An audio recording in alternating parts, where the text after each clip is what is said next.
call to order the meeting of December 20, 2016. Would you all please stand for the invocation and pledge of allegiance to the flag?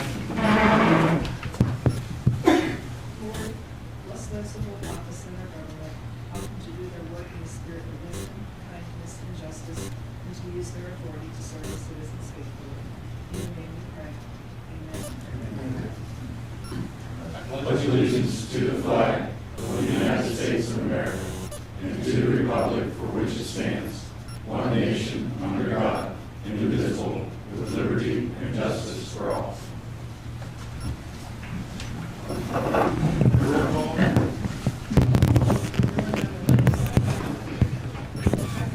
Yes. Here.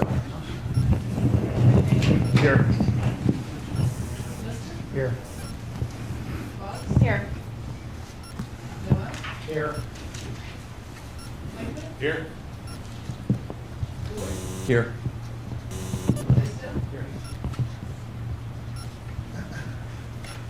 You'll receive the meeting minutes for December 6th. Are there any comments on those? Not, they'll stand as presented. You received the Planning Commission meeting minutes of December 13th. Any comments on those?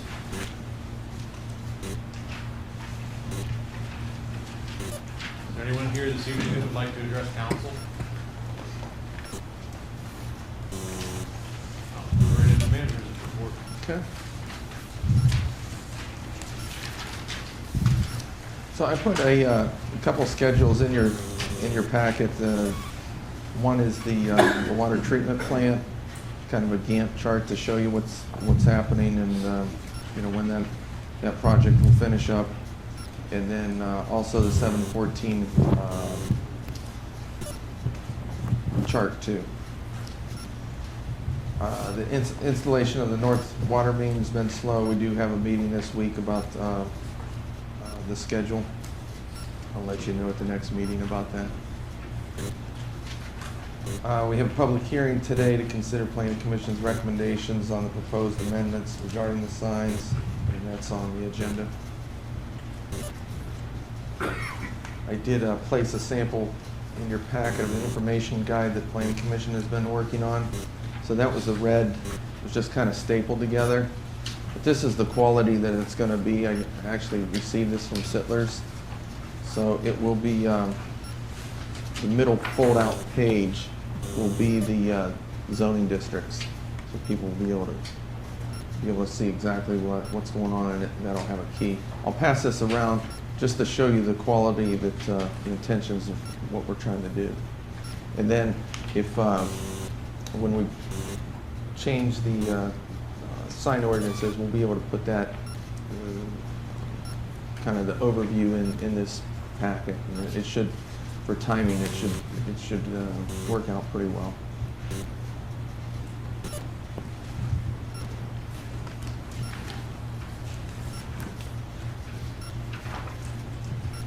The proposed ordinance regarding the vicious dog is on the agenda.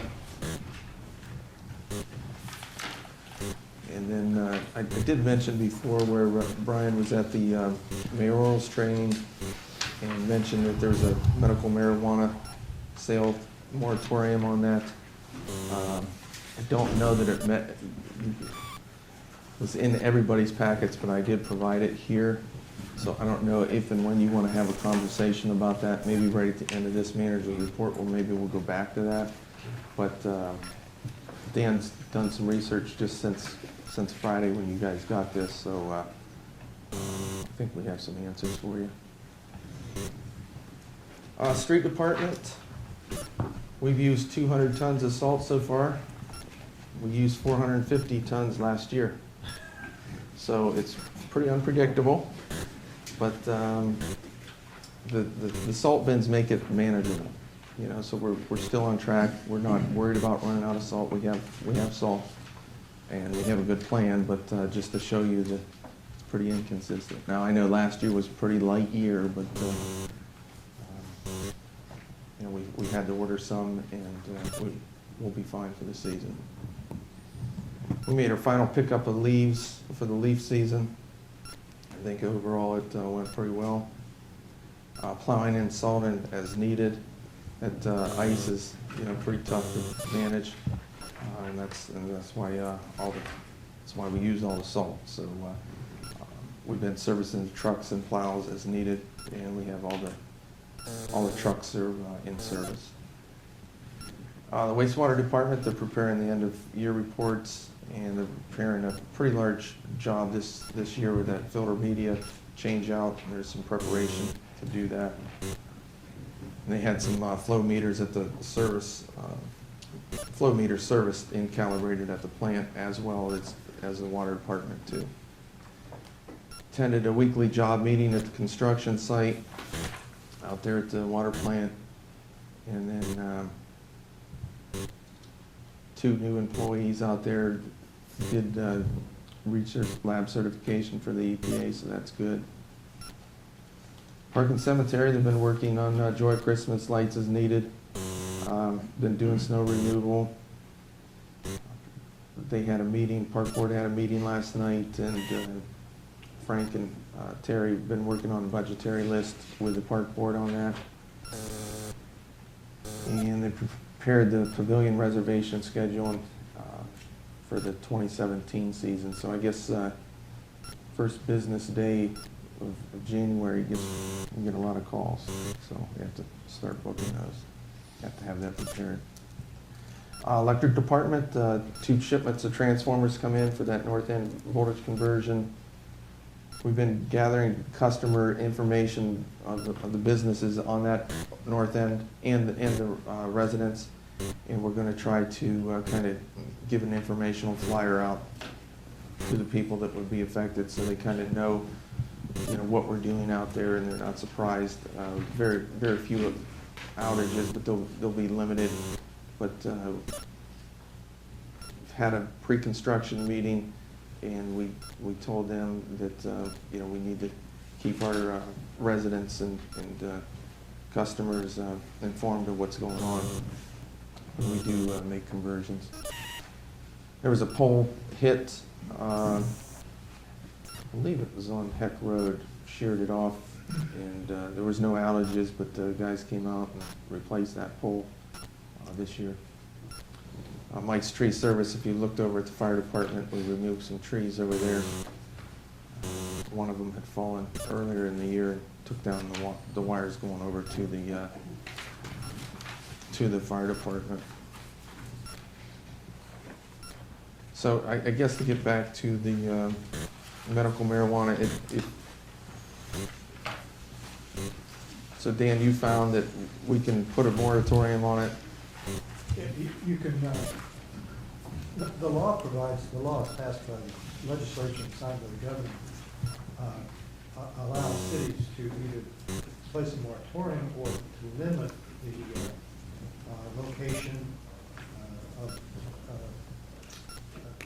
retail establishments, producers, or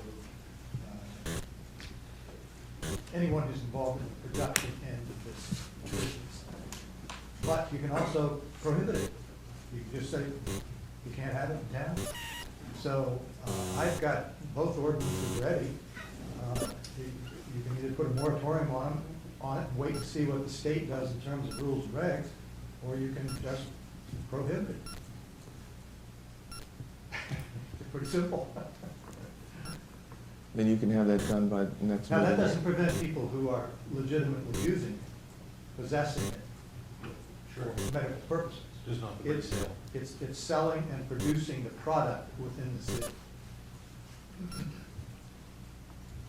Can you limit the production but not the selling?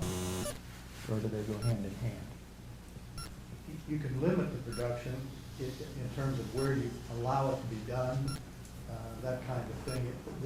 It has to be done within, no closer than 500 feet to schools, churches, things like that.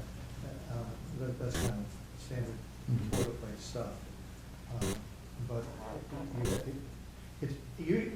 when the state legislature passes a law like this, they can preempt city or village action on such things. But they specifically stated in the legislation that the legislation does not prohibit cities and villages from prohibiting the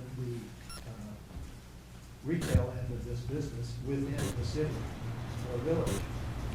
If we do a moratorium for, like the example we were given for 90 days, so we then still prohibit it if after the state comes out with their information, we don't agree necessarily, we can make our laws a little more strict? Or if we make a moratorium, we're kind of, Once the state provides its rules and regs, those are the rules and regs, they apply everywhere. We can't make them more stringent in Columbiana than they are statewide. That's the whole purpose of preemption. The state controls it. So, quite frankly, it seems to me that if you don't like the proposition, you can prohibit it right now. You don't have to go through a moratorium. That'd be my opinion. I think in the world we're living in the drug climate that we're in, if it's legal for someone to have it, we can't stop that, so be it. But we don't have to make it easier. And I've traveled quite a bit. If you go out to Colorado or Hollywood, these places where, I mean, at first it was just medical, now it's recreational. They advertise all over the place where these physicians are that will give you prescriptions. So you can go out there on vacation, say you need a script for something, and then you have your recreational marijuana. Anyways, whether they say that's the case or not, that's the reality of it. And I think that it sends a wrong message to our kids when we're trying to tell them what they should and shouldn't do with drugs, and what is good behavior and what is bad behavior, and what is morally acceptable and not, to lower that bar. If we have to live within the rules of the state, allowing it to be used, so be it. I don't think we have to allow people easier access to it. That's just my opinion. And there's precedent, the city of Lancaster has already passed a prohibition. I'm just being devil's advocate, I'm just throwing this out. If we prohibit it entirely within the city of Columbiana. Just the production, not the use or the possession. No, that's right, but you couldn't produce, you couldn't sell Yeah. within the city. Shops could be set up just right outside the city limits. And that's probably what would happen eventually. Now, does it make sense to allow that to happen and not allow the city to take advantage of any taxes that would be generated by that? Yeah, I personally would put money above for me personally, the drug aspect of what Signal sends kids isn't worth the financial gain in the city. We're already, I think, a pretty financially stable community, and for me, the financial gain has nothing to do with, I mean, that's like rewarding drug dealers the same way. I don't want to be in the drug dealing business to profit for the city. That's just my opinion. Well, like I said, I'm just playing devil's advocate because they're gonna set them up anyway. Well, we can prohibit it now, and if sometime in the future, council decides that they want to ease restrictions, that's always possible. Oh, absolutely. So, I mean, it seems to me like it would be reasonable to go forward now until we feel we have more information and better information about how this is affecting cities that allow it through the state of Ohio. Columbiana used to be virtually entirely dry, no alcohols anywhere. People that wanted to alcohol would go to the county, the board, and wherever, and buy what they wanted and bring it back into town. And the same thing's going to happen here.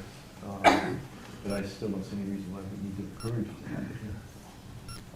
I mean, out of some of the cities in Colorado, I mean, there's nothing but horror stories out there. What's happened because of it, and a lot of things that they didn't even realize what happened.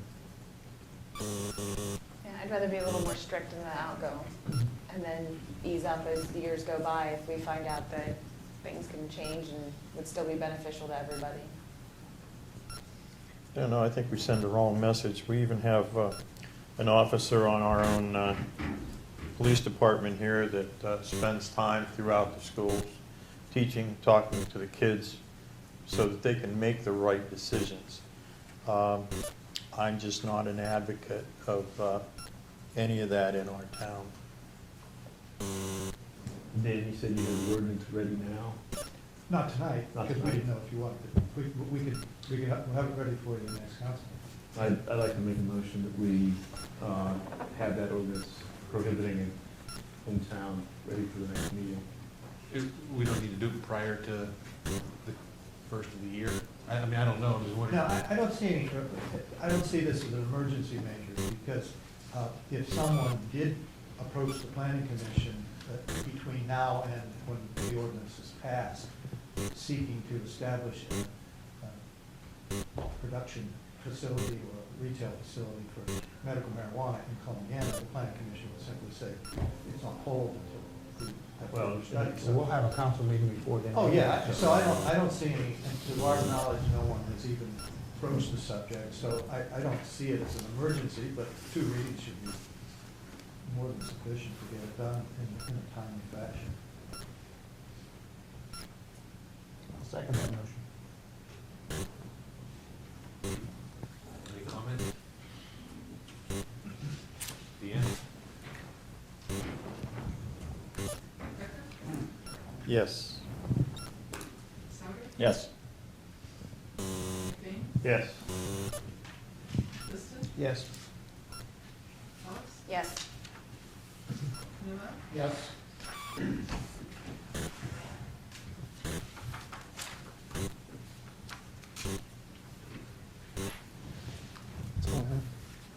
We're ready to do D?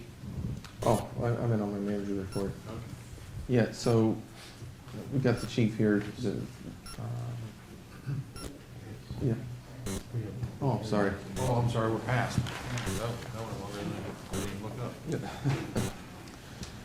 All right, at this time, we're gonna go into a public hearing in regards to the sign, changing of the sign ordinances regarding chapter 1294, signs of the codified ordinances of the city of Columbiana, recommendations for proposed amendments to the chapter. Any comments anyone would like to make to council?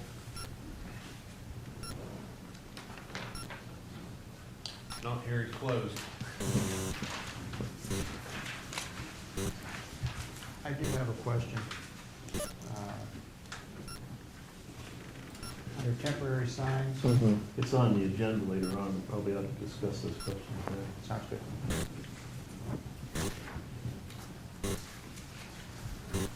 All right, Chief, you want to talk about Jennifer Calco and Robert Sanchez? Yeah. go ahead. Yeah, you'll notice that we have on the agenda a motion to reference Jen Calco, Robert Sanchez. I wanted to talk to you just a second and tell you who those folks are. Robert is a young man who, both of them have gone through our auxiliary police department like we like to have, and we've known them, Jen, for many years since I came here. She approached me when I first came and asked for a chance to come on our police department and work part-time. We gave her that opportunity, and I've always been impressed with her work. And when you get a chance to meet her, which will be the first meeting of January, you'll see that she's a fairly petite young woman. I can tell you one thing, there's no man on this department that is reluctant to work with her, because she is not at all reluctant to do her job. She's tough, she's scrappy, she's smart, she makes really good decisions, and we'd be proud to have her on this department. I think she's an excellent choice. And the only downside is she's one of my full-time dispatchers, and she's really, really good at that too. So it gives me another problem. I fix one and create another one. Kind of goes with the territory. Robert's a young man who came to us on the auxiliary and worked with us. He was a go-getter. He was here a lot, put in a lot of time, a lot of volunteer time. As a part-time person, I've never called him once where he's told me he couldn't help. And I don't care if it's an hour before a shift, he'll come out. If he's got to stay for a double, he'll come out.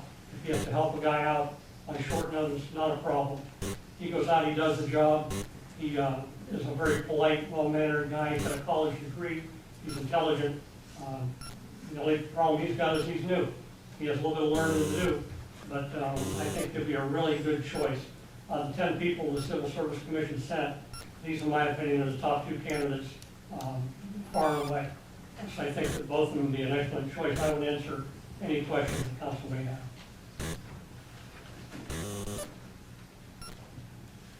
Any questions? If not, can I have a motion to concur with the city manager and the police chief on hiring Jennifer Calco and Robert Sanchez as full-time officers beginning January 2016. So moved. Second. 2017. Oh, I'm sorry, it's written 2016, 2017. Want to make a better one?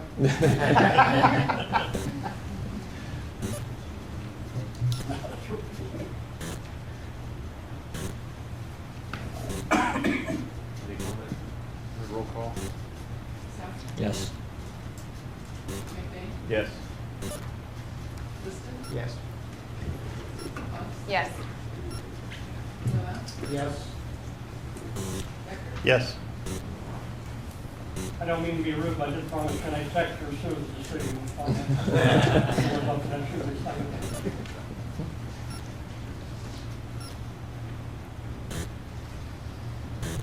Right, you received the building zoning department report, for October as well as November, the mayor's clerk report for November. Any comments on those? Received the bill list for December 20th. Any comments on that? Curious about the overpayment. How does that happen? For, L. Robinson? With the Anthem Blue Cross Blue Shield. oh, I would assume that would be the EMS line. That would have been a payment from Anthem Blue Cross Blue Shield for that patient. And the EMS director, he was in the building clerk handled that billing. So they probably determined that it was probably a double payment. And so we have to reimburse Anthem for their payment that they gave us.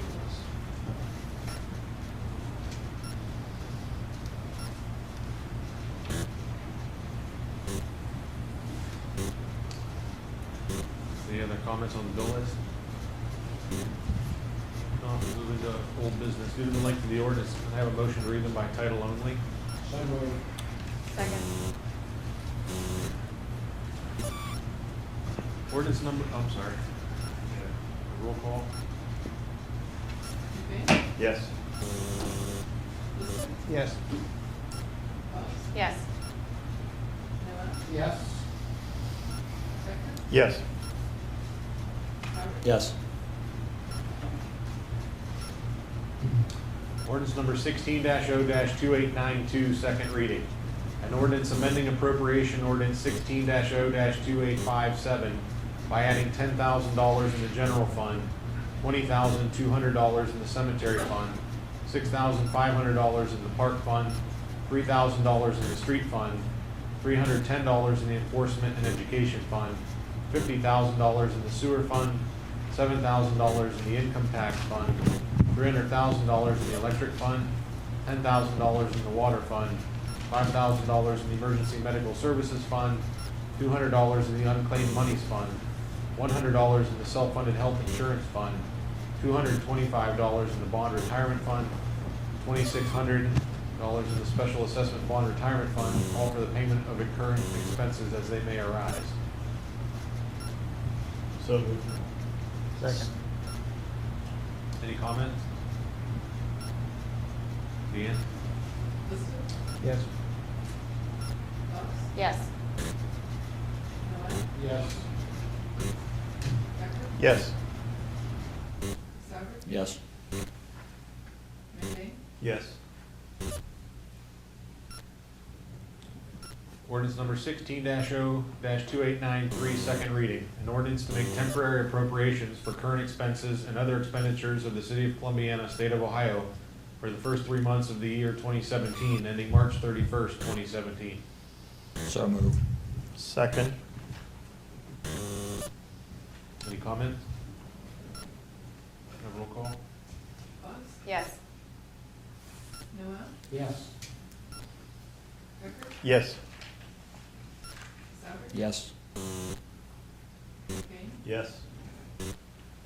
Liston? Yes.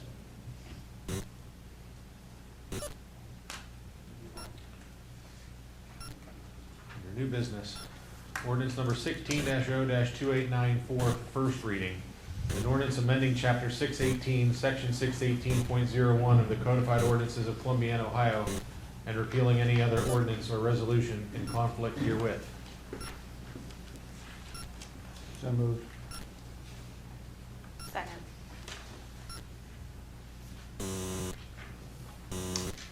comments on this?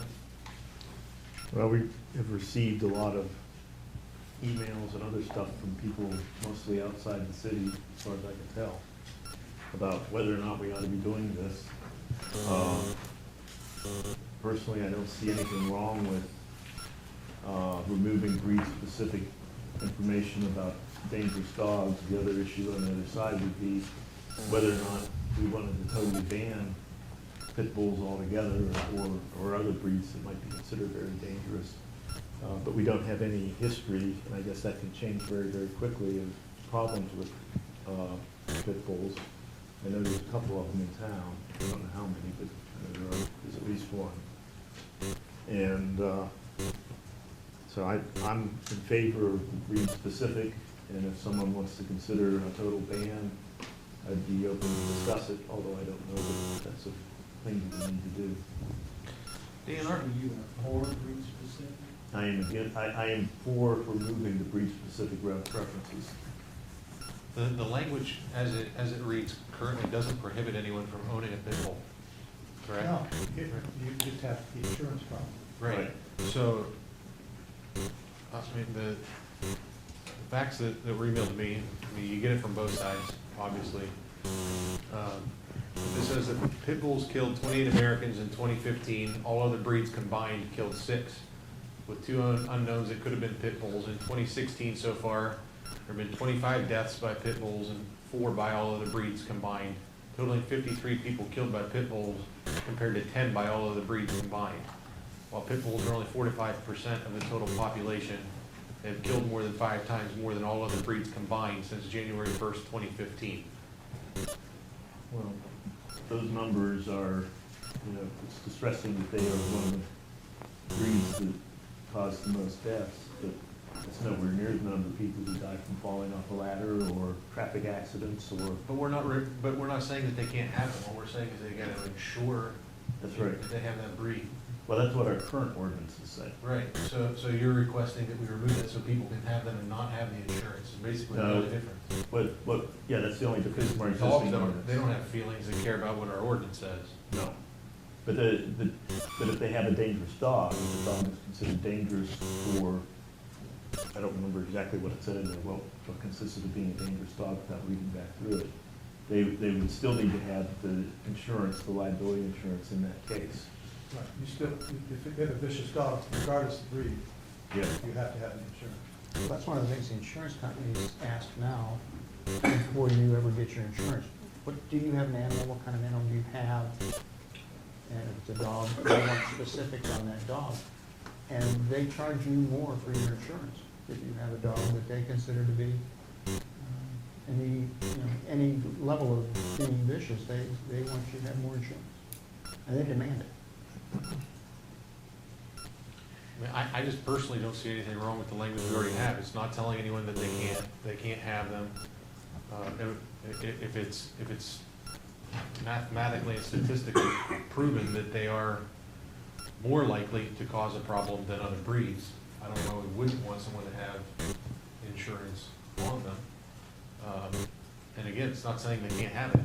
And to discuss saying that we're discriminating against a breed, I don't know how it's discriminating when statistics are statistics. It's a fact.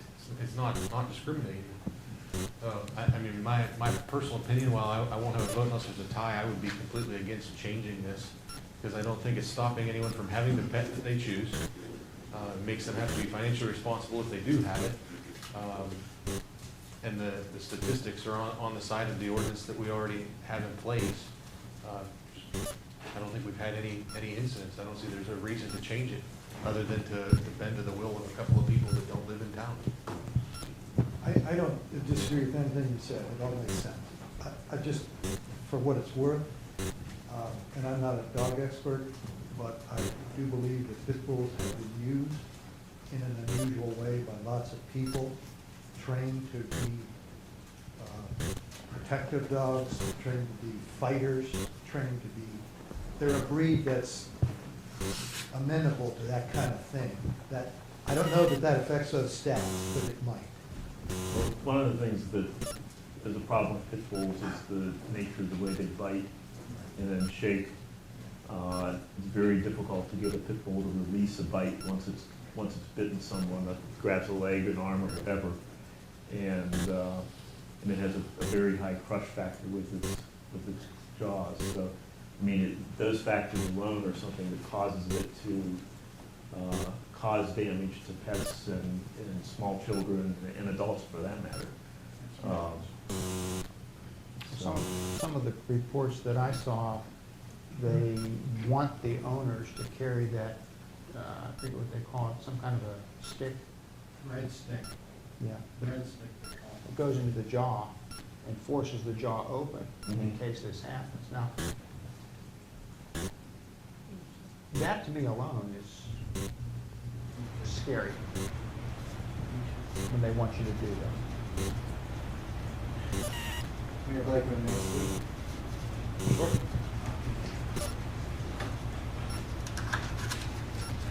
Thank you. So as one of the You need to members. state your name and address for the record. Oh, okay. Jason Cook, 384 Colin Price Road, Mount Brookfield, Ohio, 44403. So as one of the individuals that proposed to council that they remove this ordinance, even though I'm not a member of Columbiana Village, I do care about the welfare of Columbiana Village. I've been working very hard on the cat situation on Middle Street, removed 24 cats. So just because an individual isn't part of a community doesn't mean that they can't have some valuable input. And I believe a lot of the information that you've received as far as statistical information are people that are constantly against doing what I try to do, which is breed neutrality. All I'm saying to you is that the way that you have it listed now is that you are taking an animal that has done nothing wrong. So say that I would move to the city of Columbiana. I love 8 pit bull terriers of my own. If I were to move to the city of Columbiana, You just have to insure them. well, not only that, but they would automatically be declared as vicious. I would have. I'm not trying to argue with you, but what does your pit bull care if it's labeled as vicious? Why does he care? Yeah. Because if in public, I believe your ordinance says he would have to be muzzled. There's fencing requirements. As I believe there should be. What I'm trying to stress is that we should be protecting against all dogs. Well, I think we do. Our ordinance covers both. It just specifically says that that breed has a higher likelihood than others, which is statistically proven. I respectfully request that, that we not judge one dog based on some statistics. And we always say there's lies, and statistics. And, a lot of this information you get from dogsbite.org and other people that are just adamant and they just want to abolish the breed. I mean, I'm working toward breed neutrality, and if I may, you had mentioned something earlier alluding to, what example are we showing our children and the kids? I always say, well, discrimination and stereotypes, that's something that I don't want to instill upon children. And when I go to schools, and I go to a lot of schools throughout the state of Ohio, and talk to kids about responsible dog ownership, oftentimes one of the questions comes up about pit bull terriers and why can't we have them in our community? My answer is, I don't know. But you can have them in this community. Yet with a burden on a responsible owner. Yeah. But that's true for every dog owner. Not every dog has to have a muzzle, though, is his point. Well, And not every dog has to carry, $100,000 liability insurance. And not every dog, when I talk to State Farm or I talk to Progressive and I want to get homeowners or renters insurance, they ask, do I have a dog that's been deemed vicious? And I have to say yes. Have there been many maulings and deaths from Yorkies? No. No. You see, that's my point. The statistics we got say that pit bulls are 6% of all dogs, with 75% of attacks on children are by pit bulls. 87% of attacks on dogs are pit bulls. The actuarial insurance risk of a pit bull is 3,000% greater than other dogs. You're telling me that it's the same thing. A Yorkie and a pit bull are the same thing. And I'm looking at these statistics. Pit bulls cause 95% of severe attacks. You know, And can you disagree? You say people put out statistics. Are these incorrect? Is that what you're saying? I can say that, you know, these things cause more fatalities in the United States than dog bites. I can say that, you know. No, we're talking dogs. I know, we're talking dogs. I asked you a question. I have not Are you seen- questioning these I have statistics? not that we're seen those looking at? statistics that you got. What's that? I have not seen those statistics that you have. You disagree with them? Yes. You disagree that there are more attacks from pit bulls than other breeds? I disagree with those numbers. Does it matter if it's 1% more or 75% more if it's more? Well, I mean, I like to cut to the chase. Does it matter if it's more? If it's 1% different, which we believe it, based on these statistics, that it's not, but if it was only 1% more, what would be wrong with our ordinance saying that that one is more vicious than these ones statistically? because that dog has not done anything wrong. That Yeah. dog, And, you know, and I just want to point from our public safety officials. You know, our public safety officials are the ones that are gonna go out to the person's property, whether it's the fire department or the police department. They're gonna walk into a situation like, you know, that dog might be, I hear a lot of people say pit bulls, or I have a pit bull, he's a nice friendly dog. I've heard that. But, you know, when does that remain in place and when does it change? I'm having trouble saying they're the same thing as a Yorkie. And you keep talking about this equality thing, you know, and equity, but I'm not seeing the equity. Doesn't the state of Ohio, and correct me if I'm wrong, doesn't the state of Ohio recognize dogs as property? yes, sir, they do. So, I mean, it's not like you can discriminate against property, right? We're not really discriminating against property. We're just saying that this particular type of property you have has a higher likelihood of injuring someone than another type of property. Well, dogs are a unique type of property. Companion animals in general are a unique type of property. Whereas if you buy a car and you decide to park it in your backyard and leave the windows out and let it rust for 3 years, that's perfectly okay. No, with it's you. not here. We wouldn't allow it. But dogs and companion animals, you know, they're afforded special protections. So yes, the state views them as property, not as sentient beings. I mean, I view them, of course, as sentient beings. But that being said, I guess I could pose the question to you, how does it make it your city any safer to say to someone that, okay, you can afford the liability insurance, how does that make you a responsible owner? Well, to me, it's pretty simple. If we're requiring a fence and we're requiring a muzzle, and that owner wants to go through the steps to do that and care for their pet that way, so be it. I mean, I don't understand the question. I think that does show that you are a responsible pet owner. If you want to accept, and I'm not going to argue with you up here. No, it's not I'm going to not. change my mind anyway. Again, I don't have a vote unless it comes to a tie.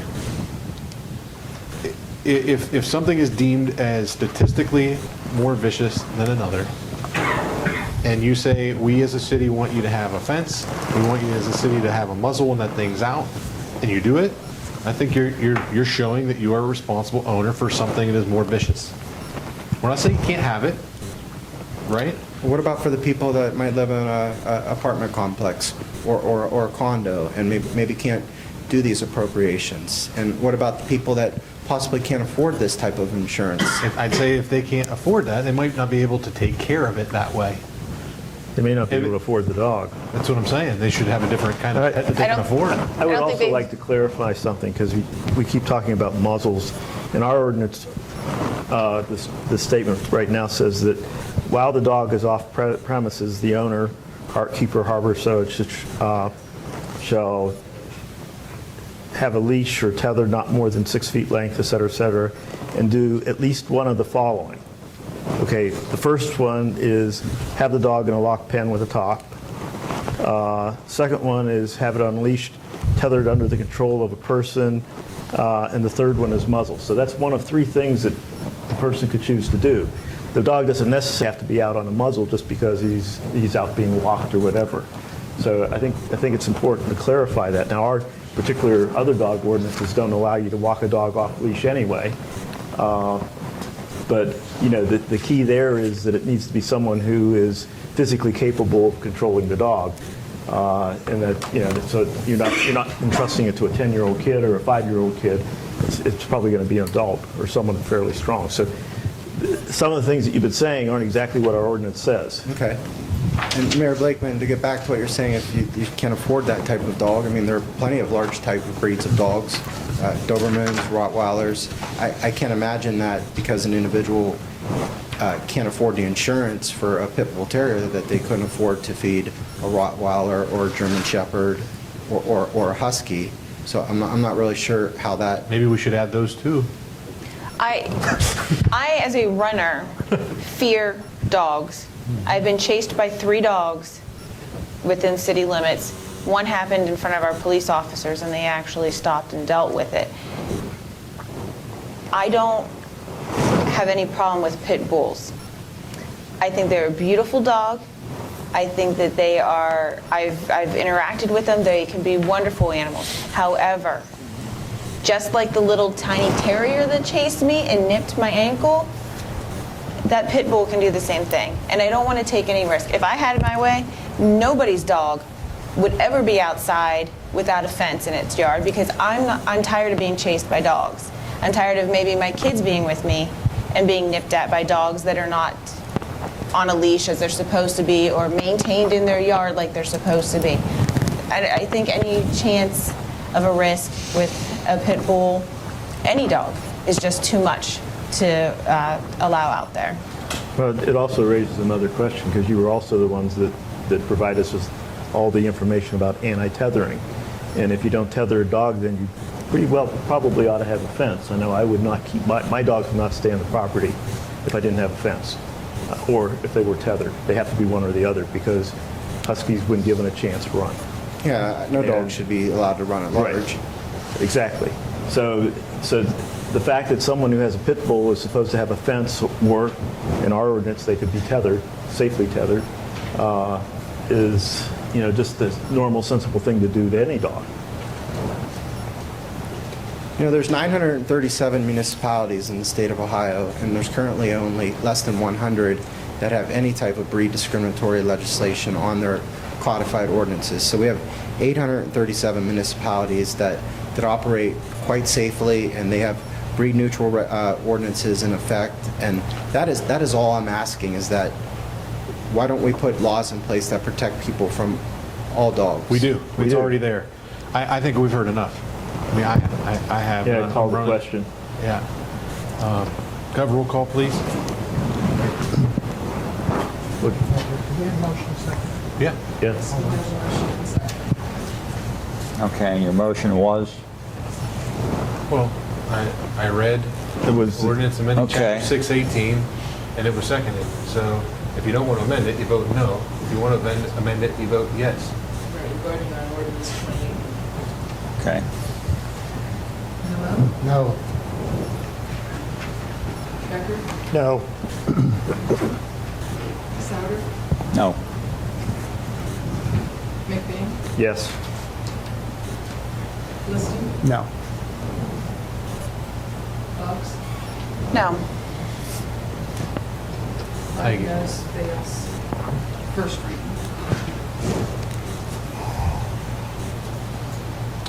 Ordinance number 16-0-2895, first reading.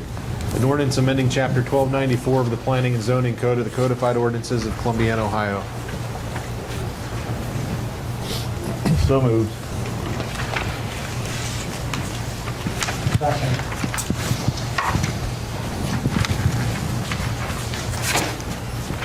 Any comments? Now's the time for your question, Skip. Under temporary signs, we've got 2 portable long-term signs, 20 square feet each. 2 Class B temporary signs, short-term, 7 days, up to 20 square feet each. Under the Class A temporary signs, there's 8 signs allowed, up to 60 days, 20 square feet each. That seems to be an awful lot of signs, or a lot of square footage. It just doesn't seem to lay out with the other 2. So I believe that the planning commission, Class A temporary signs, many political signs would fit under that, and that's why the number was higher. The issue is that there's a lot of what I'm going to call yard signs for a better purpose. They're the little, 2 feet by foot and a half or whatever they happen to be, signs that are put out for all different kinds of purposes. And they are political signs, they are, I love my church signs, Rally in the Valley, the wine festival. There's all kinds of signs that get put out that are in that small size sign range. And it would seem appropriate to have some class of signs that would allow someone to put multiples of those signs, not necessarily 20 square feet, but maybe 3 square feet within their yard. And I don't know how many we should allow, but 8 seemed like a reasonable number. And I know Dan had reasons why all the signs needed to be the same size. I don't understand that. After the discussions that we've had, I did a lot of looking, and this is a problem all over the country. It's not just here, as I understand it. And everybody has different ideas on what's allowed and what isn't allowed. And I'm certainly not in a position to say I know what's allowed. But the things that I read suggested that you could limit the square footage of the sign on a given property. So 20 square feet might be the maximum, but if you wanted to use 10 signs to get that 20 square feet, you'd be allowed to do it. But you couldn't do it. That's one view. Another view was you suspend side ordinances from October 1st to November 8th or 9th or whatever puts it after the election. There are all sorts of things that were suggested. I have no idea which ones would be acceptable to the courts. And that's, of course, the issue that we're dealing with, is that we're dealing with something that's been ruled on by the Supreme Court, that signs need to be content neutral, but you are allowed to regulate size, numbers, and method of construction of the signs. And I think that's what this is attempting to do, but I don't know that we have the complete answer yet. I think everybody's concerned about the 8 signs, 20 square foot signs. Maybe I could throw out a devil's advocate position on this. If you are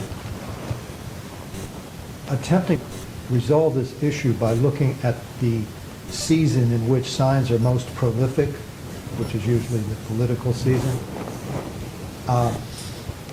you are going to create a situation where that same number of signs is going to be used year-round. I'll give you a simple example of it. You remember the old Burma shave signs? Mm-hmm. That's a classic. If you have 8 signs, if you allow 8 signs, somebody who wanted to do it could say, I love my church because of this and that on 8 separate signs in their yard. Or they could use an event sign and my son plays football sign, or you name it. I mean, if you allow 8 signs in political season, you're going to see 8 signs year-round. So bear that in mind. And the size is it's hard to say it's discriminatory, but in the sense it is, why should a real estate sign be 20 square feet and your garage sale sign can only be 3? It creates an issue that I don't think we need to defend. So my solution to that is that you reduce the size of all of them, which is perfectly okay. You don't need 20 square feet in residential areas. And if you look at a 20 square foot sign, and you imagine 8 of them in somebody's yard, you're going to be appalled. Right there. I mean, yeah. That's it, right there. 8 of them in a yard is, I wouldn't want it in my neighbor's yard. And it doesn't have to be that. It could be, what is it, 20 square feet? It could be 2 foot wide by 10 foot That's right. tall. It could be, Yeah, it doesn't have to be 4 by 5. Right. So you could take it very easily down to 9 square feet. You can take it, I'm just suggesting that you do it in a consistent, uniform fashion, so that all those temporary signs have the same maximum limitation. Now, they don't have to be that big. A person can put up a sign which is 2 by 3, even though they could put it up, make it 4 by 5. But what if it was up to a maximum of 20 square feet? That's what it is. No, but what I mean is, they could have 8 signs. The total of 8 signs would be 20 square feet. You're going to create a monumental enforcement problem. You're going to have August going around measuring signs. With his and trying to figure- calculator. I mean, it's. Numbering them, we- 1, I 2. honestly hope you wouldn't do That we're having, we had numerous times in the planning commission meetings, we came in 3, 4 times, and I bet an hour, more, probably 2 of the nights was on what we're discussing right now. And we, from the size of them currently, because right now, we allow 4 foot by 8 foot signs. And at the same time all this was going on, we had the comments about, I love my church signs getting pulled out, and how does this affect those? So I think it switched almost midstream with what we were looking at to make it even more neutral yet, went purely to size and quantity. We went from 4 foot by 8 foot down to the 20 square foot, not because of political signs. I think it was because of a different type of sign that falls into that category that we didn't want to not allow.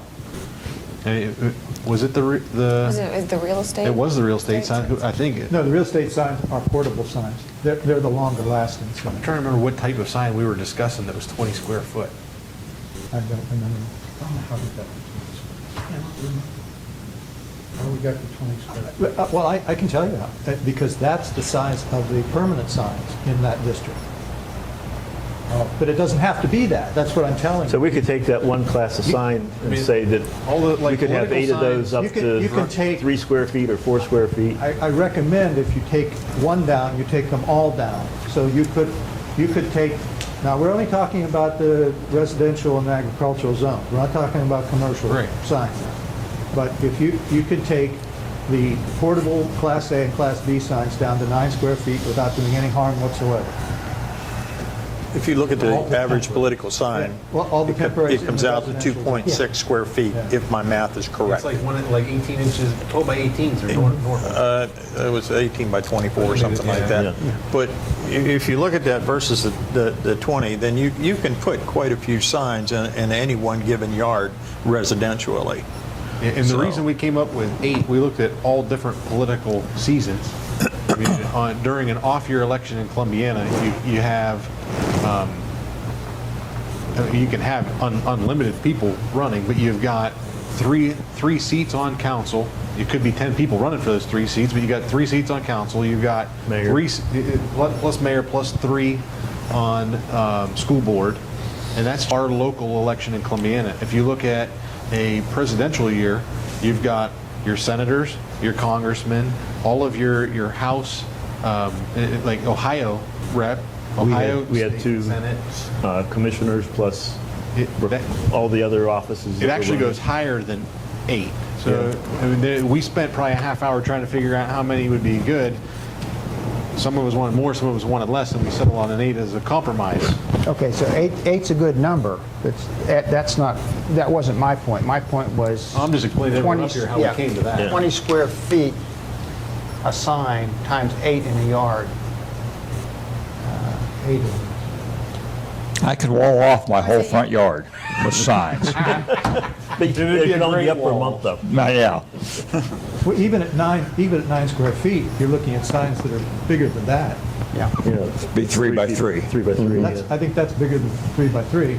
I don't think I would go to 9 unless What's there's, the Go to 18 by 6. 24, Dan? That's your average political sign is approximately 18 by 24, and yes. that's also the little It's a signs little that people under put that. out for all other sorts of things that are going on. Well, a real estate sign would be the benchmark, because a real estate I use sign 18 by is 16, probably but 2 by I 3. measure because I'm I'm guessing, know, yeah. whatever the real estate sign, that's usually the biggest of the temporary signs. So that would be 6 square feet. Or I think they're usually 18 by 24 inches, which is 3 square feet. Does a real but- estate sign include the post and everything they hang them on, or just the actual sign? It's just a sign.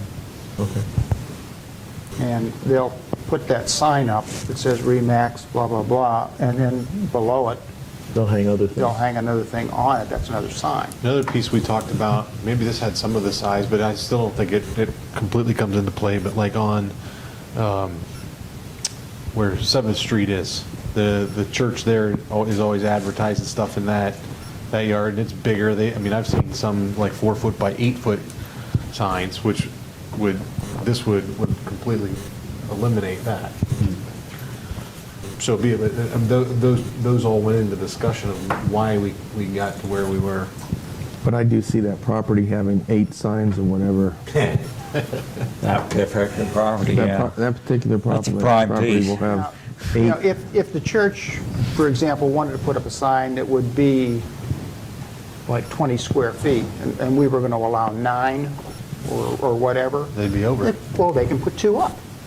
They can put, 2 signs up, which, Can we we're still allowing waivers in extreme situations, right? If somebody has No, these are temporary I know. signs. There's no permit involved in this. Okay. Whatever you allow, anybody can do. And remember, there are, in that temporary category, there are 2 portable and 2 Class B signs available too. So if you allow 8 signs, you're really allowing 12. So, and I know I've made this point before, but if you based your judgment on political signs and said everybody should be allowed to put a sign in for every issue and candidate they supported, you'll have 15 or 20 signs in every yard. That's why we stopped at 8. I understand that, but the logic doesn't make sense Well, because we don't see that happening now. We do see people No, you supporting a don't. number of candidates. you but- don't now, but what I'm suggesting to you, and I'm not saying this is a fact, but if you allow 8 political signs, we're not talking about political signs, but that's really what we're focusing on to make this judgment. If you allow that, then you're going to see 8 other kinds of signs year-round. It's just human Well, except nature. that- That's except- what you're going to see. Yeah. All we're going to hear is the number 8. But this particular sign class was only allowed for 30 days. So I suppose they could take out signs and then put in new signs every 30 days. Potentially. This one is, the political sign is a 60-day 60 sign. days. 60 days, okay. Yeah, the garage sale sign is 30 usually days. the flimsy one that's Yeah. the cheapest sign, and that's the 7-day variety. But they're in the yard, and that's another sign. So you're going to see, no matter what you do, you're going to see a proliferation of signs in Columbiana. So, Well, right now, we don't even have a cap on how many, and we don't. So, using that reasoning, you're saying this is a worst-case scenario, but right now, our worst-case scenario is someone could have 500, and they don't. But they could, and we couldn't say a word about it. Right. So if it's 8, you still could say something about it. eight And this- signs that are half the size of what we're calling for here is a lot more palatable than 8 signs that are huge. Well, I think we could probably go down as low as 6 square feet and still have a reasonable number for that one. And if we're doing it for all signs, then maybe we want it to be a little bit bigger, but And this is the kind of thing that if you do, and it's too much or too little or too small we can change it. I have a question. The signs that say like dump the Trump and Hillary on them that are still out there, election season's come and gone, what are those kind of signs considered? Are those still considered political signs, or are those just considered signs that people can keep up in their yard indefinitely? no, that it would be. I mean, more they're than painted likely on it's- 2x4 More boards likely, it's a and... 60-day sign, and if it's been up there for 90 days, it could be taken down. Those are enforcement issues that we're going to inevitably run into. Most people are pretty good about taking their political signs down, but some don't.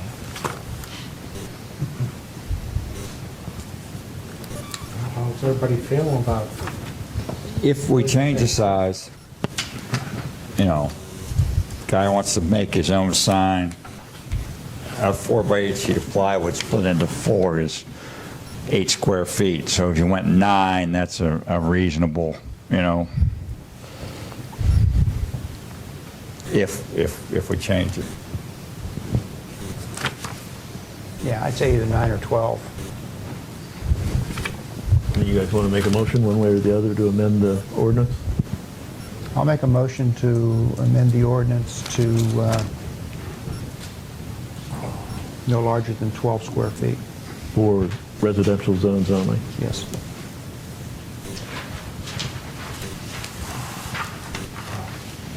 So 8, 12, 5, sign. That's what you're saying. That's what we're saying. Eight's the number that Planning Commission came up with over a lot of discussion. All we're saying is we're going to limit the size of those signs. And also the portable Class B also. So we're The sizes will talking, be the same. we're talking a little bigger than half of that purple. Seems big to me. Or would you rather see 9? Yeah. That's me personally. I can see why Planning Commission spent the time they spent on it. And this is on one line. There was like, I mean, if you read the whole thing there. There's no second on the motion yet. Yeah.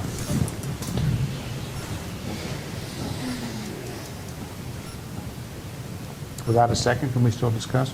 Yeah, we can keep on discussing, but, well, I mean, technically, you're supposed to have a motion to continue discussion.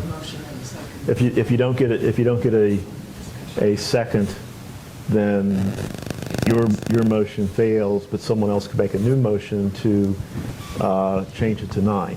And if that gets a second, we can continue to discuss it. Otherwise, we're just, we end up discussing it within the original motion.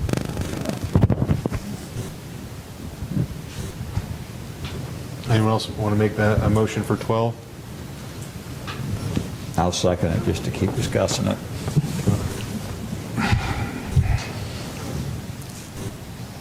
I mean, 12 is just, 3 by 4. Yeah. if the council, Residential only, correct? yes. Yeah, we're not talking Yeah, about, that's what we're not talking about commercial. Pardon Commercial me? signs are pretty, 32 square feet in the commercial area is not a big deal. And a lot of banners and so forth are that big already, so I don't think you want to touch that. Yeah.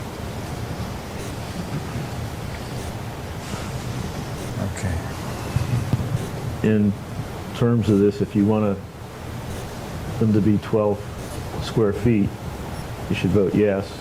If you want them to be either smaller or larger, you should vote no. Okay, so that would include banners then, at 12 feet. Is that right? And banners for like Every election. temporary sign in an agricultural or a residential district would be whatever numbers you decide. Just this piece right here. That would be portable Class A, Class B signs. Okay, Class A sign. I got the paper here. It says political signs, public activity and event signs, open house signs, directional signs, merchant special event signs, banners. Those are examples of what How that big are class of those? sign is. Right. How big are those These are Joy of the Christmas actual- banners? Right. When you're voting on You changing mean the the, size. you mean the signs or the The banners? sign, well, The banner sizes are 4 by 8. Yeah. so how Joy much? of Christmas, Yeah, they're Yeah, 4 by 4 by 8. so, You I'd- wouldn't, but you wouldn't be able to have one of those in a residential neighborhood, but you could have it Couldn't have in a it. commercial. I'm just trying to You won't think be where able they're to have at it with now, if 20 any of foot, those so. would be out of regulation at that Yeah. point. I think they're all in commercial, if I'm not mistaken. They're all in commercial. I believe there's legislation somewhere that specifically talks about banners of such. I think we brought that up clear back when the Tourism Bureau or Street Fair or something was coming up, but I don't quite remember all the language. I'd like to call the question on the amendment. Okay. It's 8. A roll call? It's This is 8. on the amendment, It's no eight. larger than 12 square feet. A commercial. Yeah. I'm okay with that. I'm not clear now. What, are we staying with the 8? No, we have a amendment that we're voting on is we're leaving it at 8, but To reduce changing the Reduce size from 20 to 12 square feet. Right. Okay. Residential. That's the 8, okay. Yeah, this isn't on the ordinance itself, just on that change. Becker? Yes. Souter? No. McBain? Yes. Liston? Yes. Boggs? Yes. Noel? No. Guess what, Brian? That was 4-2. 4-2? So that Oh, okay, I passes. thought it was 2 to 2. That I passes. thought it was 3 to 3. Oh, well.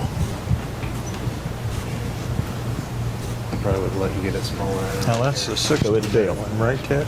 No, That's it the passed. 60-day one, this one right here. All right, we can work with that. Yeah. If we don't like it, we can change it. Now, assuming you don't have any other, if you have other issues, bring them up, but there is one we have to deal with, and that's the gas inflatable device. Again, just play the devil's advocate here.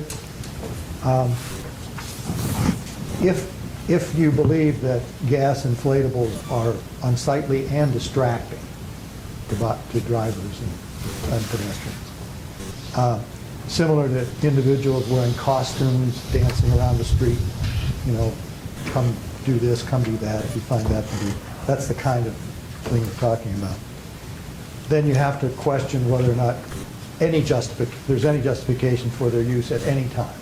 If you don't believe that, then it's not a problem. But if you do, right now they're set up for, I think, twice a year, 3 days or something like that. We did that from Friday through Sunday, no more than twice a year. So if a car lot wanted to have something out, it could. So that means that all businesses in town are eligible to use these things twice a year for 3 days each year. So the devil's advocate position is, if they are distracting and a problem, why would you allow that at any time during the year as opposed to 2 or 3 times a year? All right, I have a question. It doesn't always happen, but sometimes we get access to inflatable arches for our 5K races. And they oftentimes do have a sponsor's name on them, and that sponsor is allowing us to utilize those. So if we limited the inflatables to just weekends, when I have a race on a Wednesday, that would prohibit me from utilizing an inflatable arch that says Saucony on it from a shoe company. Is that correct? Well, the solution, and we've discussed this before, the opposite position, if you will, is that when there is a special event where the event sponsor wants to use an inflatable device, then they come to council and they get permission to do it. And you do that with the races anyway. And that So you could would be, just- that could be accommodated, even though you could deny the use of inflatables otherwise. You could do that. So that's one issue. Then the other issue is if you decide that you're going to allow them, then we have to talk about size. So the other big reason that the planning commission is in favor of adding this is currently four-wheel drive already puts up a couple of, like a large inflatable Jeep and things like that several times a year. But specifically whenever they have their Jeep Jamboree, and I think when they have the parade and things like that, that was one of the driving forces behind believing that we needed to have something for inflatables, because if we just say no, they have to remove that, and it's already sitting in their parking lot. It's not out by the road. It's not flapping around. But That's a special event. Yeah, but They get permission to do that. But at the same time, if that one's okay, and this whole process is because of picking on content and discriminating one over another, if we allow for one, what criteria could we use to tell someone else no? It's simply a decoration for a special event. You're talking about signs versus a special event decoration. I mean, it's like telling somebody they can't decorate their yard at Christmas time. They can't put a Santa Claus in their yard. We're not doing that. If we tried to do that, we'd be pulling our hair out. Yeah. It's a business, it's a commercial device to attract attention. Well, the kinds of things I remember, there's those things that are powered by a compressor that fill with air and it splashes out, and they do all sorts of things. Burger King had one of those a couple years ago after they remodeled, announcing they're remodeling, and I've seen them other places. I would think that car dealers probably use them as much as anybody else. Don't we include something in here that keeps them a certain distance from the? Oh, yeah, that's the second issue. That's the second issue. And so that would mean like if someone on, just use Main Street as example, someone on Main Street wanted to try to use one, they really, since they're right up against the sidewalk, there's no place for them to put it anyway. Well, it depends. Ace Hardware could do it. Yeah, Ace, I think they're one Ace has of the had few. stuff on their roof before. I thought it was 30 feet. 30. I mean, anybody, there are some businesses that couldn't use it, that's Yeah, but absolutely true. many that couldn't. Oh, yeah, but out there in the corridors, Yeah. most of them could. Yes, They're absolutely. all set back far enough where they could have them, there could be quite a few of them. No more than twice a year. Right. I'm just planning, you can do whatever you want, I'm just telling you, this is what you're going to be confronted with. Didn't we have to talk about the size of these? If you decide you're going to allow them, yeah, that would be the... That'd be the second. That'd be the second issue, yeah. Now, you said four-wheel drive, that's a decoration for their event. It's always been a special event, has it not, Lance? They come here for, Yeah, they either come or send a letter every April. Yeah. And ask for permission to use our auxiliary or street signs or and that's the only signs. type of device that I've ever seen in town, other than last year, they had a smaller, one of those Gumby tape characters out there, a smaller variety, and then there was one over by the Jiffy Lube for a while. Yeah. And that's the only of it I've ever seen. Maybe you've seen them elsewhere, but I've never seen them in town, other than those three. So if if a car dealer comes in and says, I have a special event, but I want to put Gumby up there for whatever, how do we stop that? Special event, I mean, a car dealer doesn't come in for his advertising. Yeah, you'd be killing their ability to Yeah, do so you wouldn't- if you you wouldn't do remove this. that. That's why we put it in. Yeah, I know. The planning commission voted on this pretty strongly to leave it in.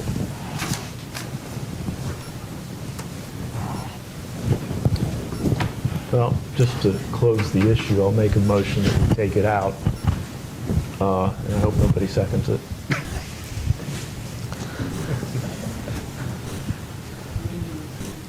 The inflatable signs. I second the motion. Your motion is to take it, you're wiping it and no inflatables? If you vote yes, you are voting to take it completely out. Trying to get closure on it. Dan. Gotcha. If you vote no, you say. Well, I just what's want to in know there- what's exactly in there what our is fine. language is going to be. Yeah.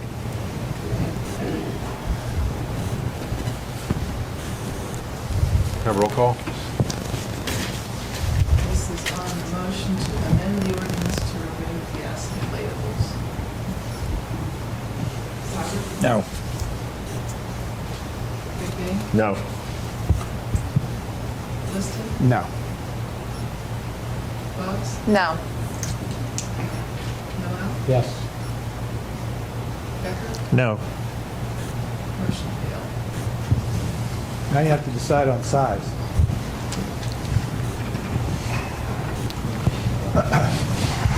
Now you've got them set back 30 feet, but that doesn't account for width or height when inflated. I showed you the picture of one that can go like Jack and the Beanstalk. So you need to address the size issue. So if we've got them set back 30 feet, and in case of failure, it came down toward the road, you'd want to limit it to at least no more than 25 feet. Maybe only 20. 20. Maybe only 20, yeah. That's height. That's Yes. right, yeah. Yes. Now, what about width or,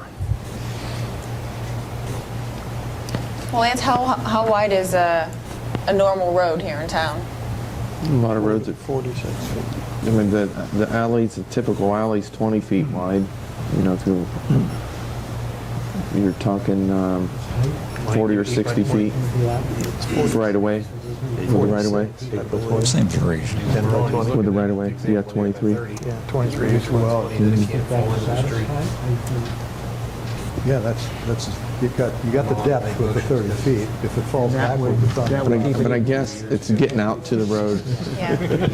Well, Or the right of way. I'm picturing But because of if my it's- arches, if they it's take up back half 30 the feet, space it's only of a 20 feet street. high, you don't have a. And that's why I was asking width, It's a because special- it's That's half as a wide. That's a special event. Those aren't covered Special in that. event. They're No, not I know, covered. but I'm just picturing, Yeah. because I know that kind of a, Be yeah, about 23 feet. yeah. I'd say, I mean, the recommendation in here is an example of 8 by 30. I would probably just keep the 8-foot width and reduce it to 20 so that there's no chance of it falling into the street. And you could do something furthermore for special events that could be on a case-by-case basis. Then you're covered across the board, we still have commercial cover in there. Would that work? I think that one you're talking about there out at 4-wheel drive is a lot bigger than that. But if we had a case-by-case basis for special events, you're still covered. This gives commercial access, but still gives But further then they'd cover still have to come in and ask for permission. for something larger, yeah. So you would just, right here, you said, or make businesses and special events get council's blessing. That's what you're saying. I'm saying for an 8-foot by 20-foot, commercial could do it. If it's, as long as they're at 30-foot setback. I move they be 8 foot by 20 feet. Second that motion. And furthermore, anything larger than that would require a case-by-case basis for a special event, where they'd have to come to council. That way, if you have a 4-wheel drive or Now, what are you saying? Part of it. What's the height, 20? 8 by 20, 20 high and 8 20 high, wide? yes, Yeah. wide.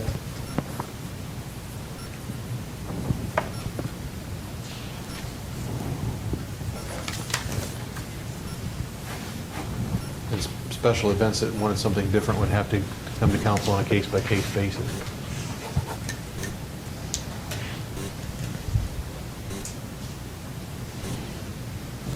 Any comments? Deanne? Okay, this is on the amendment to set the height at 20 feet and the width at 8 feet. McBain? Yes. Liston? Yes. Phillips? Yes. Noel? Yes. Becker? Yes. Sauer? Yes.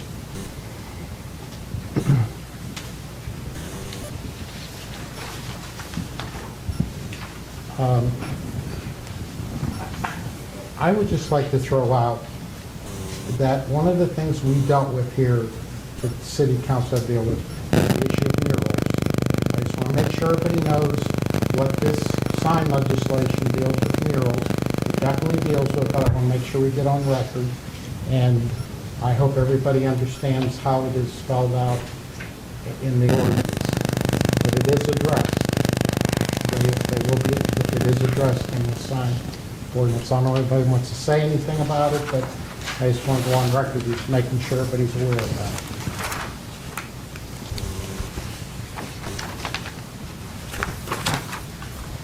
Could you point out where it's addressed, because I don't see it Yeah, off I the top didn't of see it either. It's in the definitions. Okay. Okay, 28,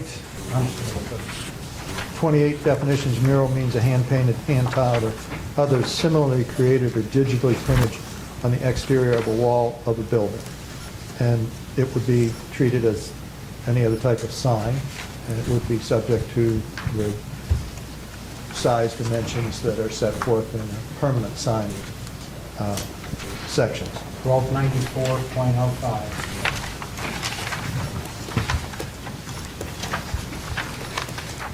And I think it's good, but I'm not complaining about it, just making the point that it's there. They have addressed it. What is that? What is that maximum size? Depends on the size of the building, the setback, it's 100 square feet max.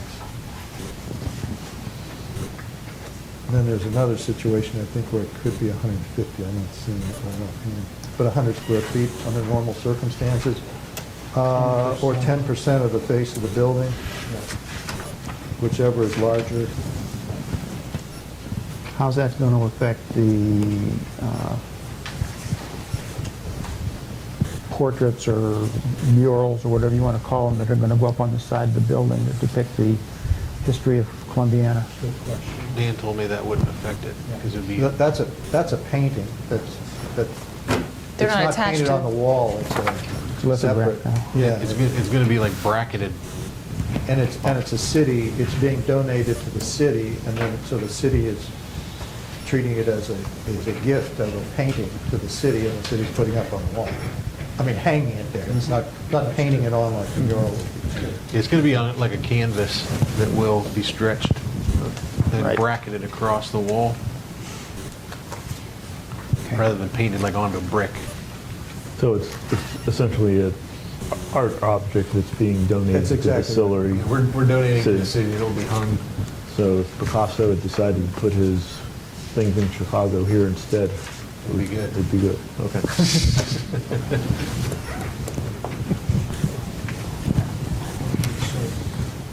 We need a roll call on the ordinance. Unless there's anything else that needs to be changed. All right, have roll call? Liston, Yes. Bucks, Yes. Noel, Yes. Becker, Yes. Souter, Yes. McBain, Yes. You guys got out of that in like 45 minutes. That was good. Yeah, but that's because you guys did a lot of work before we got there. Yeah, really. You guys put a lot of effort into that. Dan did a lot. All right, any council comments this evening? I just want to recognize the city itself and the park.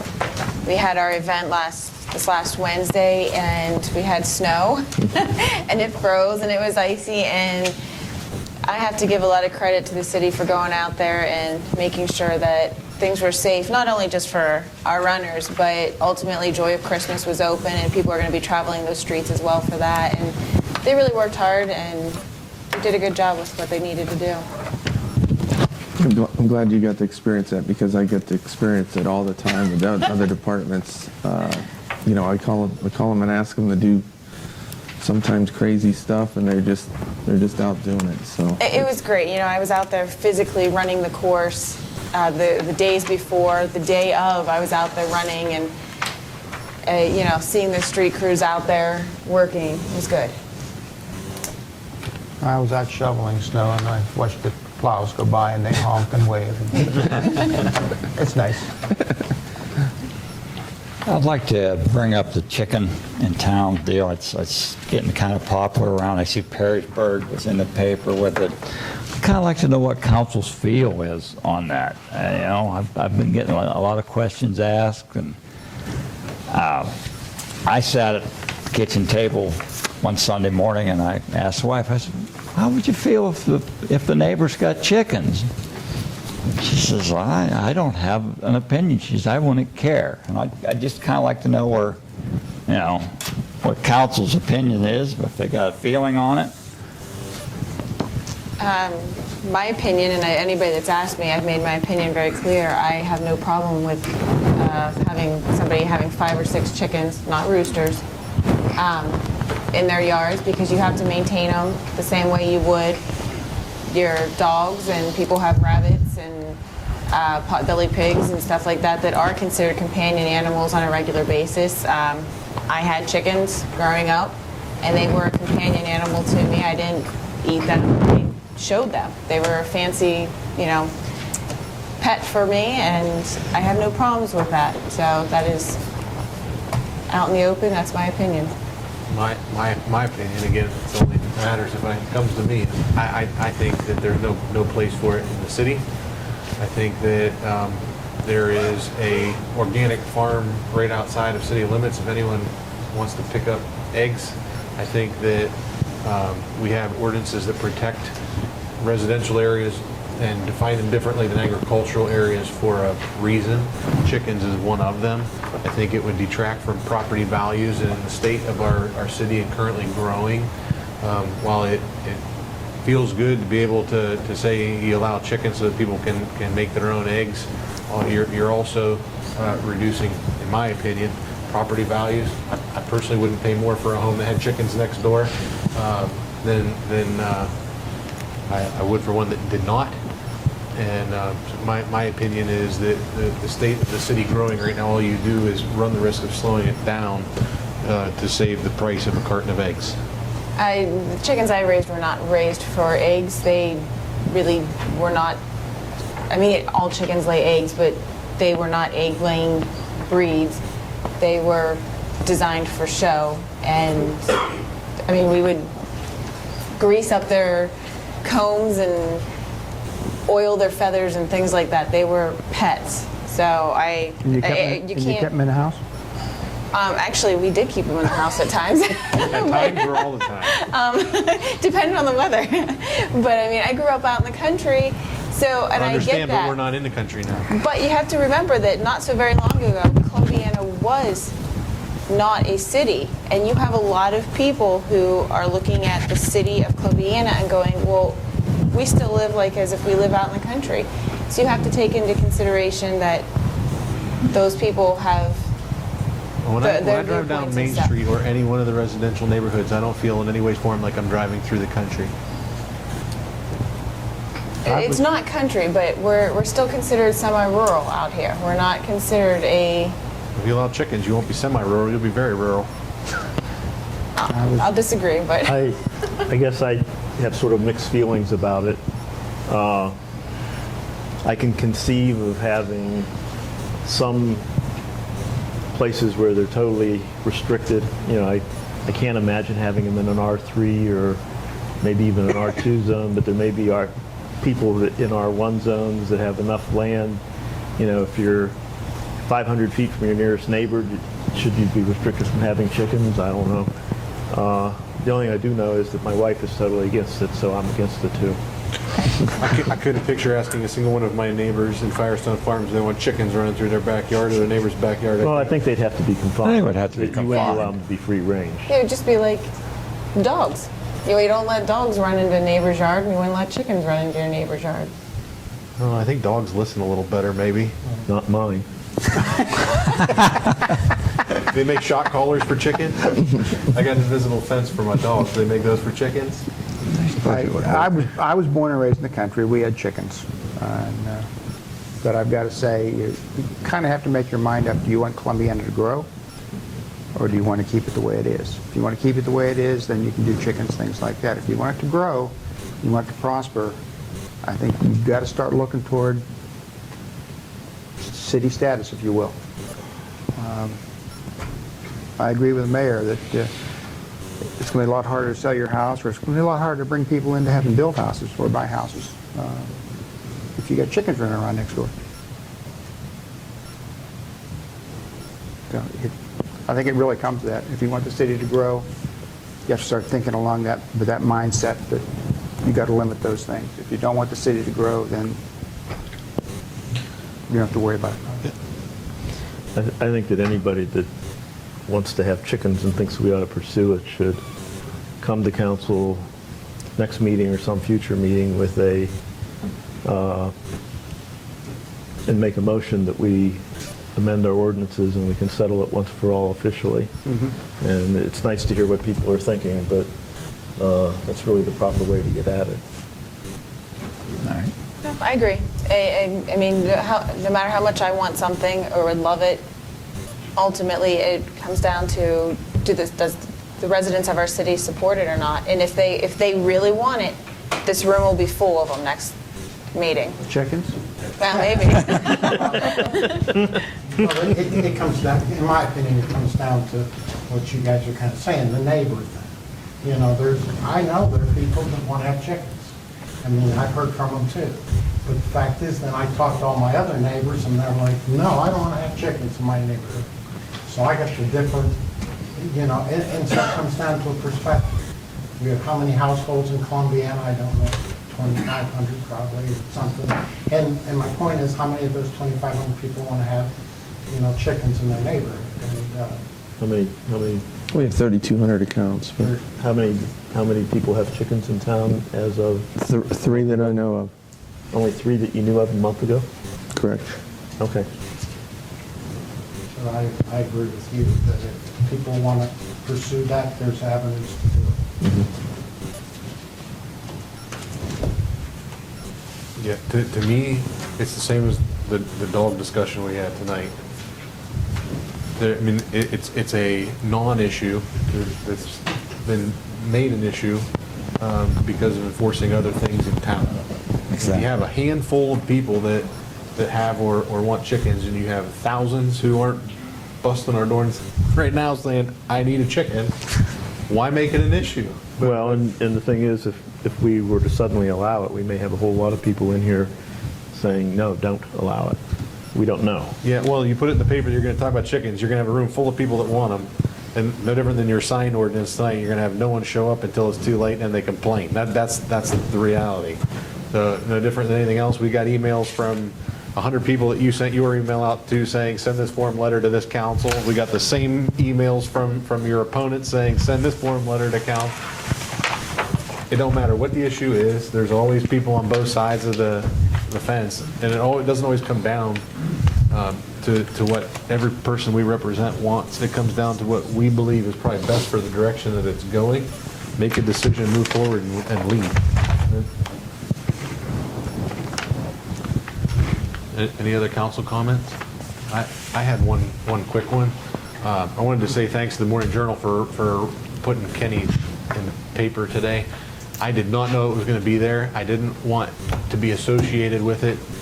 There was advertised that my family did that, but I wanted to say publicly that there were many people in town that did that, not just my family. There was people involved in picking that thing out, getting it, negotiating the price with there were a lot of people involved in it, and there were so many donations that came in that they were able to get him gloves and hats and all kinds of other things to go along with it. So those put in the paper that our family did that. There was many people in the community that gave and did a lot for him, and it was really neat to be able we called him out at that game last week and told him that we had voted as a community on who the biggest fan was in Columbiana, and it was him, and we wanted him to have a special Christmas present. That's how we did that, but it was really neat. But I wanted to say Merry Christmas to everybody here, and wish everyone a new year going into it, because I don't think we'll meet again before that.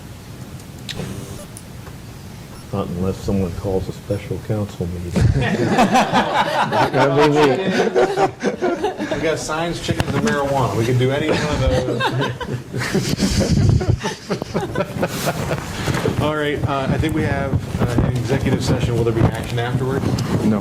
No? Okay. I have a motion to go into executive session for the discussion of certain personnel matters, 121.22 G1. So moved. Second. Deanne? Yes. Yes. Becker? Yes. Souter? Yes. McBain? Yes. Liston? Yes. About the executive session. Second. Roll call. Noah? Yes. Becker? Yes. Souter? Yes. McBain? Yes. Liston? Yes. Fox? Yes. Motion to adjourn. So moved.